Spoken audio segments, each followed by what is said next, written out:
Up to now, we've focused primarily on the medical side of your treatment, but we would like to talk a little bit about the emotional side as well. This is extremely important, and we want to give you some little tips to help you through the difficult times ahead.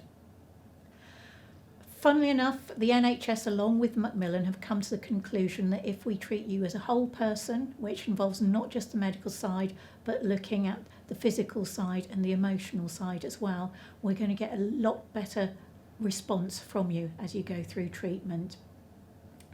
To this end, we may well ask you to fill out something that we call a holistic needs assessment. It's an A4 page and it has a lot of tick boxes on it. And the reasoning behind this is that it gives us a little bit of an insight as to the other areas of your life where you might need a little bit of help and guidance. The way it works is that we ask you to give things a rating. So 0 or 1 if it's very low, through to 10 if it's scoring very highly and is something you're in quite desperate need of help with. Normally, we ask you to do an HNA at the beginning of your treatment and at the end, but you can do one at any point. You also don't have to wait to have a paper form to fill in. We're here on the phone, and if at any time you want help or advice, please do call. How are you feeling at the moment? Chances are that you're experiencing a huge range of emotions right now. There really is no right or wrong way about this, and it's perfectly natural to go from feeling okay one minute to the depths of despair the next minute. And by the way, this applies equally to your friends and family who are supporting you through this tough time. If you have a look at our diagram, you can see that there is just emotions all over the place, and you may well find that you pass through all of those in 5 minutes, or possibly over a 24-hour period. It really is an emotional roller coaster. That's great if you like roller coasters, but most of us would not choose to be on this ride. You may even find you experience what I call tumbleweed moments. So you're fine 1 minute, but the next minute your mind has taken you to a worst case scenario 6 months down the line. What can be helpful under these circumstances is to practice something called mindfulness.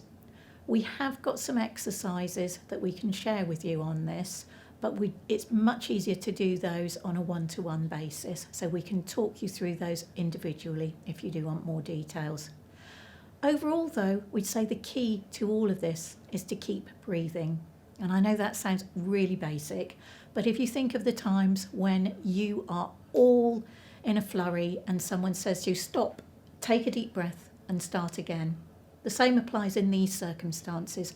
When you feel your anxiety and your stress levels mounting, it really does help if you can stop and focus yourself back on the here and now.